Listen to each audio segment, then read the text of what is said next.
ലോകത്തെ പുത്തൻ വിശേഷങ്ങളുമായി എത്തിയിരിക്കുന്ന ഷോ ഗുരുവിൻ്റെ ഇന്നത്തെ എപ്പിസോഡിലേക്ക് എല്ലാ മാന്യ പ്രേക്ഷകർക്കും ഹൃദയം നിറഞ്ഞ സ്വാഗതം. തൊട്ടടുത്ത വീട്ടിലെ പയ്യൻ എന്ന ഇമേജുമായി മലയാള സിനിമയിലെത്തി തിളങ്ങിയ താരമാണ് ആസിഫ് അലി. താൻ നായകനാവുന്ന ചിത്രങ്ങൾ തുടർച്ചയായി പരാജയപ്പെടുമ്പോൾ ഒരു വീണ്ടു വിചാരത്തിന് ഒരുങ്ങുകയാണ് ആസിഫ്. തൻ്റെ പുതിയ ചിത്രങ്ങളെയും പദ്ധതികളെയും കുറിച്ച് ആസിഫ് പറയുന്നു.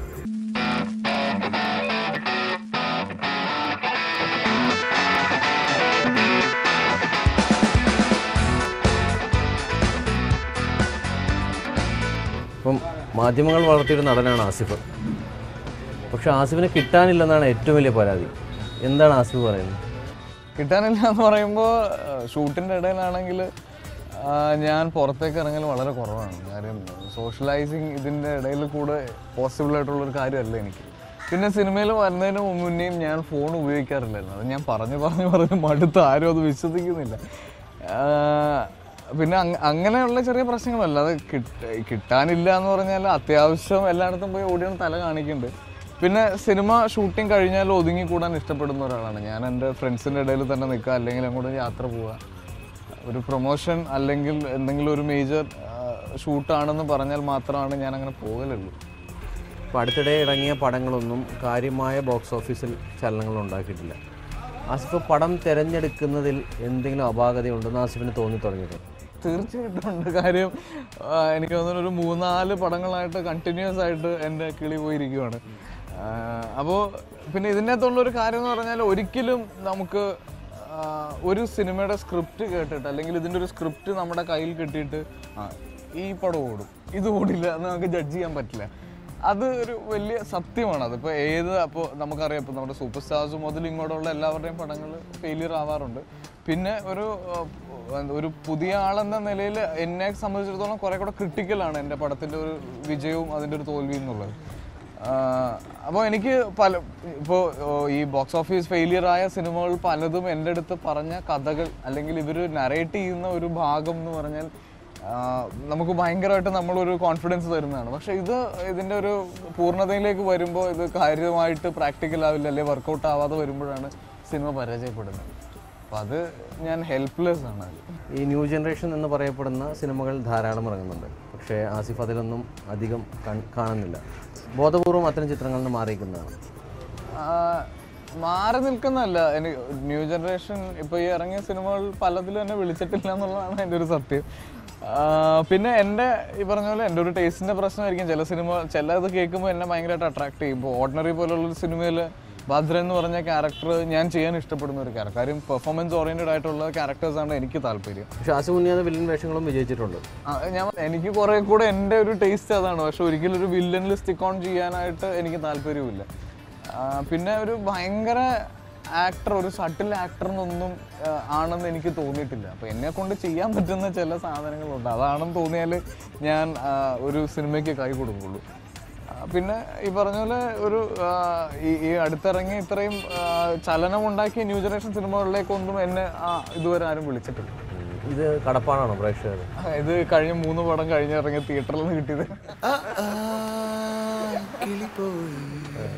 ഒരു ബോയ് നെക്സ്റ്റ് ഡോർ ആറ്റിറ്റ്യൂഡുള്ള അല്ലെങ്കിൽ ഇമേജുള്ള എല്ലാ പടങ്ങളും ആസിഫിൻ്റെ പ്രേക്ഷകർ വളരെ കാര്യമായിട്ട് തന്നെ സ്വീകരിച്ചിട്ടുണ്ട്. അതല്ലാത്ത ചിത്രങ്ങൾ എന്തുകൊണ്ടാണ് പ്രേക്ഷകർ സ്വീകരിക്കുന്നത്? ആസിഫിനെ അങ്ങനെ തന്നെ കണ്ടാൽ മതി എന്ന് പ്രേക്ഷകർക്ക് തോന്നുന്നുകൊണ്ടാണ്.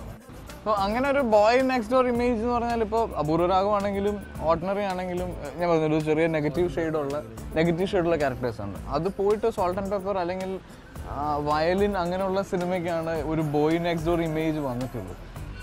പക്ഷേ ഞാൻ തിരഞ്ഞെടുത്ത സിനിമകളുടെ പ്രശ്നമാണ്, അല്ലാതെ ഒരിക്കലും പ്രേക്ഷകനെ ഇതിൽ കുറ്റം പറയാൻ പറ്റില്ല. കാര്യം ട്രാഫിക് എന്ന് പറഞ്ഞ സിനിമ ഇറങ്ങുന്നതിന് തൊട്ട് മുൻപ് വരെ നമ്മളെല്ലാം കണ്ടുകൊണ്ടിരുന്നത് ഒരു പക്ക ഫാമിലി സ്റ്റോറീസാണ്. നമുക്ക് കാണാൻ താല്പര്യം അതായിരുന്നു. പക്ഷേ ട്രാഫിക് ഇറങ്ങിക്കഴിഞ്ഞപ്പോൾ നമ്മൾ ഒരിക്കലും ആദ്യത്തെ 3 ദിവസത്തെ ട്രാഫിക്കിൻ്റെ തിയേറ്റർ കളക്ഷൻ കണ്ടപ്പോൾ നമ്മളിത് ഫെയിലിയർ ആണെന്ന് വിചാരിച്ചു. പക്ഷേ ഈ സിനിമയെ പറ്റി അറിഞ്ഞ് ഇതിലൊരു പുതുമയുണ്ടെന്ന് മനസ്സിലാക്കിയിട്ടാണ് മലയാളികൾ ഈ സിനിമ ഏറ്റെടുത്തത്. അപ്പോൾ ആ ഒരു ചേഞ്ച് നല്ല സിനിമയാണ് അല്ലെങ്കിൽ നല്ല സ്ക്രിപ്റ്റ് ആണെന്നുണ്ടെങ്കിൽ ഏത് പ്രമേയമാണെങ്കിലും നമ്മുടെ പ്രേക്ഷകർ കാണും. ഈ സിനിമകളെല്ലാം അവർ എൻ്റർടൈൻ ചെയ്യുകയും ചെയ്യും. അപ്പോൾ നമുക്ക് ഒരിക്കലും ഈ സിനിമ പൊട്ടിയത് പ്രേക്ഷകൻ്റെ ടേസ്റ്റ് മാറിയതാണെന്ന് പറയാൻ പറ്റില്ല. അപ്പോൾ ഞാൻ വെള്ളിയാഴ്ച കിളി പോയി. ആരുടെ കിളിയാണ് പോകുന്നത്? പ്രേക്ഷകരെയാണോ, നിങ്ങളുടെയാണോ, അല്ലെങ്കിൽ സിനിമയിലാണോ?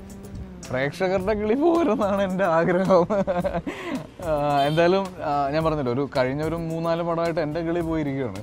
അപ്പോൾ ഈ പടം പക്ഷേ എനിക്ക് അത്രയും പ്രതീക്ഷ തരുന്നുണ്ട്. ഇത് ഇപ്പം നമ്മളിതിൻ്റെ ഒരു ഇനീഷ്യൽ സ്റ്റേജ് മുതൽ ഈ സിനിമയ്ക്ക് കിളി പോയി എന്ന് പേരിട്ടത് വരെയുള്ള കാര്യങ്ങളിൽ ഞങ്ങൾ വളരെ എക്സൈറ്റഡ് ആണ്, വളരെ പ്രതീക്ഷയുണ്ട്.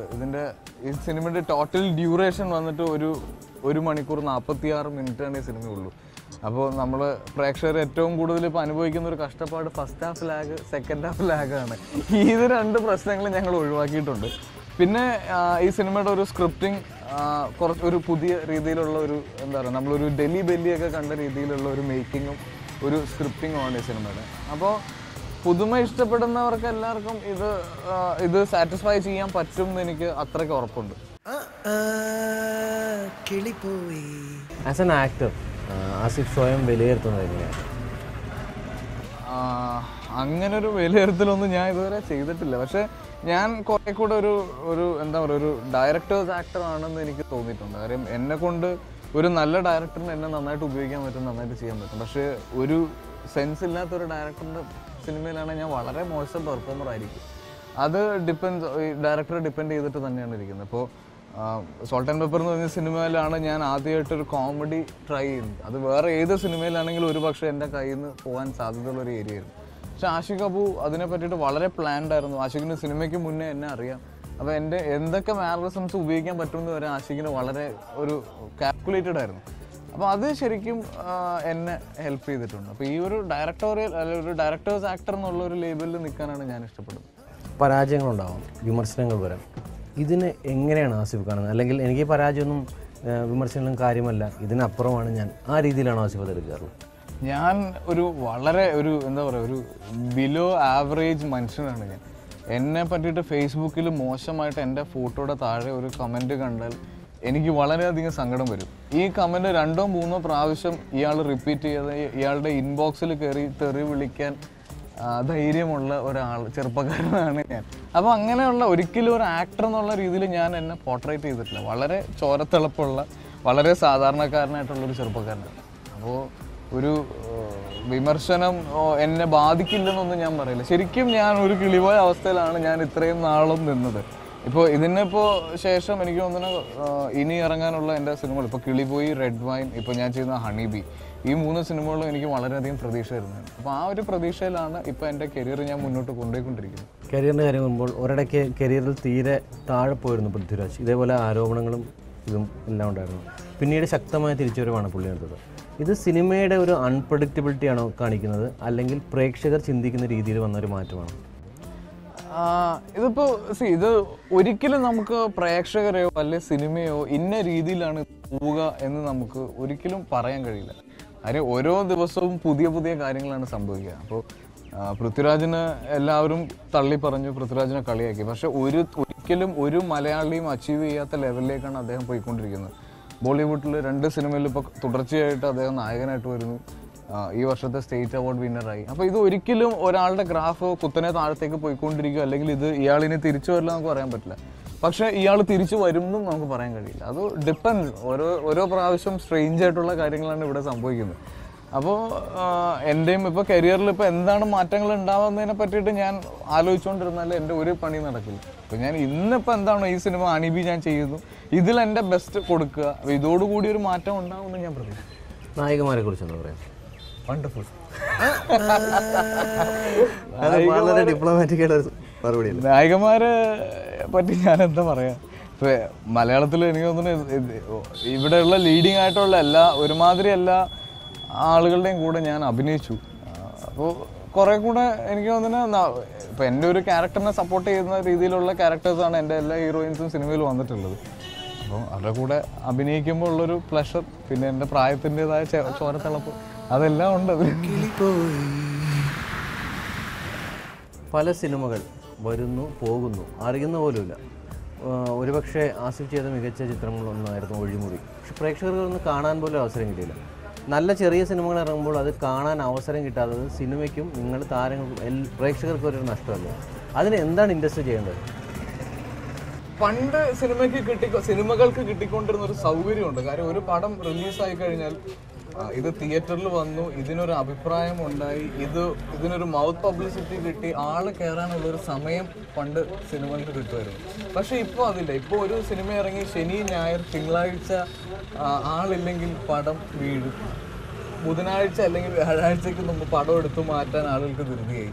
ഇതിനിപ്പോൾ ആരെയും കുറ്റം പറയാൻ പറ്റില്ല, നമുക്ക് തിയേറ്ററുകാരെ കുറ്റം പറയാൻ പറ്റില്ല. കളക്ഷൻ ഇല്ലാത്ത പടം ഓടിക്കാൻ അവർക്ക് താല്പര്യമില്ല, നല്ല പടം അല്ലെങ്കിൽ കയറി കാണാൻ പ്രേക്ഷകർക്ക് താല്പര്യമില്ല. ആസിഫിൻ്റെ പല പടങ്ങൾ ഇറങ്ങുന്നത് അറിയുന്നില്ല, അത് ആസിഫ് ശ്രദ്ധിക്കുന്നില്ല അങ്ങനത്തെ കാര്യം. അത് ഒരു പക്ഷേ കുറച്ചും കൂടെ ക്ലിയർ ആയിട്ട് പറഞ്ഞാൽ ഞാൻ പറഞ്ഞ അവസാനം ഇറങ്ങിയ ചില പടങ്ങൾക്കാണ് പബ്ലിസിറ്റി കുറഞ്ഞത്. കാര്യം ഇത് ചെയ്ത് പകുതിയായി കഴിഞ്ഞാൽ, അല്ലെങ്കിൽ പടം പകുതിയായി കഴിയുമ്പോൾ തന്നെ എന്തൊക്കെയോ നമുക്കൊരു നെഗറ്റീവ് വൈബ്സ് ഈ സിനിമയിൽ നിന്ന് കിട്ടിയിട്ടുണ്ട്. But to be very frank, ഞാൻ ഒരിക്കലും പബ്ലിസിറ്റി ചെയ്യാൻ വരുന്നില്ല, ഞാൻ ജസ്റ്റിഫൈ ചെയ്യുന്നതല്ല. പക്ഷേ ഇതിന് അങ്ങനെയുള്ള ചില പ്രശ്നങ്ങൾ വന്നു. പിന്നെ വളരെ രസം എന്ന് പറഞ്ഞാൽ, ഞാൻ പേര് പറയുന്നില്ല, പക്ഷെ 100 ദിവസം ഓടിയ ഒരു പടത്തിന് അതിൻ്റെ ഡിസ്ട്രിബ്യൂട്ടർ തിയേറ്റർ ബ്ലോക്ക് ചെയ്യുന്നത് ഒരാഴ്ചയാണ്. ഈ പടം ഒരാഴ്ച കളിക്കുള്ളൂ എന്ന് അദ്ദേഹം തീരുമാനിച്ചിരുന്നു.